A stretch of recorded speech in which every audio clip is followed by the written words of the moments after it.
پیارے بچوں، ایک بادشاہ کی 7 شہزادیاں تھیں۔ وہ ان سب سے بہت زیادہ پیار کرتا تھا۔ ایک دن بادشاہ نے شہزادیوں کو اپنے دربار میں بلایا اور ان سے پوچھا کہ بتاؤ میں تمہیں کیسا لگتا ہوں۔ کسی سب سے جو بڑی والی شہزادی تھی اس نے کہا آپ مجھے شہد سے زیادہ میٹھے لگتے ہیں۔ کسی نے کہا آپ مجھے مٹھائی سے زیادہ اچھے لگتے ہیں۔ ہر شہزادی نے کسی نہ کسی میٹھے کا نام لیا اور کہا آپ مجھے اس سے بھی زیادہ اچھے لگتے ہیں۔ بادشاہ بہت خوش ہوا۔ جب سب سے چھوٹی شہزادی کی باری آئی تو شہزادی نے کہا بادشاہ سلامت، آپ مجھے نمک کے جیسے اچھے لگتے ہیں۔ بادشاہ یہ سن کر ایک دم غصے میں آ گیا اور اس نے شہزادی کو فوراً وہاں سے چلے جانے کا حکم دیا۔ اس کے بعد اس نے شہزادی کو محل سے نکال دیا اور نکالتے وقت اس نے سارے اس کے قیمتی زیورات، اس کے لباس سب واپس لے لیے اور اسے ایسے ہی محل سے نکال دیا۔ اب شہزادی روتی دھوتی جنگل کی طرف چلی گئی۔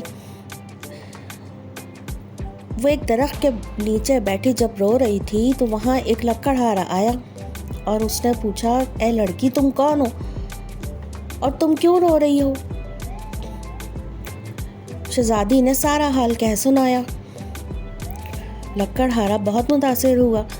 اس نے کہا اچھا تم رو مت، میں تمہیں یہاں ایک جھونپڑی بنا دیتا ہوں، اس میں تم آرام سے رہنا۔ لکڑہارے نے لکڑیاں کاٹ کر اس کے لیے ایک اچھی سی جھونپڑی بنا دی۔ اب شہزادی کے اکیلے رہنے کا مسئلہ تھا۔ کچھ ٹائم کے بعد لکڑہارے نے شہزادی سے شادی کر لی اور وہ دونوں وہاں جنگل میں رہنے لگے۔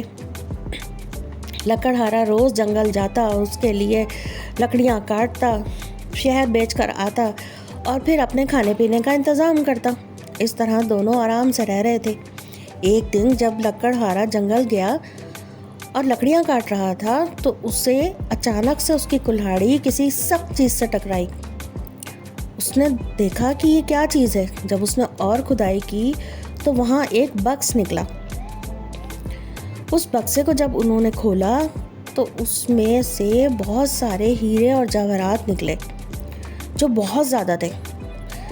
اس نے لا کے شہزادی کو دکھائے۔ اب تو وہ دونوں بہت خوش ہوئے۔ انہوں نے وہ زیورات اور ہیرے جواہرات بیچ کر اپنے لیے ایک شاندار سا محل تیار کیا اور بہت ہی خوبصورت لباس بھی لیے اور ہنسی خوشی رہنے لگے۔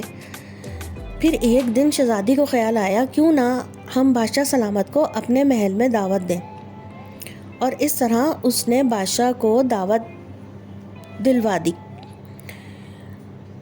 بادشاہ اپنی شہزادیوں کے ساتھ جب شہزادی کے محل میں آیا تو اتنا خوبصورت محل دیکھ کر حیران رہ گیا۔ اب شہزادی کھانے کی میز پر جب بادشاہ کو لے کر آئی تو بادشاہ نے دیکھا وہاں ہر چیز میٹھی تھی۔ ہر چیز کھانے کے بعد بادشاہ نے کہا کہ یہاں کوئی بھی چیز نمکین نہیں ہے، آخر کیوں؟ مجھے کچھ نمکین چیز پیش کی جائے۔ شہزادی نے جو کہ اب تک نقاب میں تھی، اس نے اپنا نقاب ہٹا دیا۔ بادشاہ یہ دیکھ کر حیران رہ گیا کہ یہ تو اس کی اپنی بیٹی ہے۔ شہزادی نے کہا بادشاہ سلامت، آج ساری چیزیں میٹھی کھا کر آپ کا دل چاہا کہ آپ کوئی نمکین چیز کھائیں۔ زندگی میں میٹھا اور نمکین دونوں کی اہمیت ہے۔ اگر ہم ہر وقت میٹھا ہی کھاتے رہیں گے تو ہمیں کچھ ٹائم کے بعد وہی میٹھا برا لگنے لگے گا۔ اس لیے میٹھا اور نمکین کی اہمیت ہماری زندگی میں برابر سے ہے۔ اس دن بادشاہ کو سمجھ میں آیا کہ نمک اور میٹھا دونوں چیز کی اہمیت ہماری زندگی میں بہت اہمیت رکھتی ہے، اور اس دن بادشاہ نے شہزادی کو معاف کر دیا اور سب ہنسی خوشی رہنے لگے۔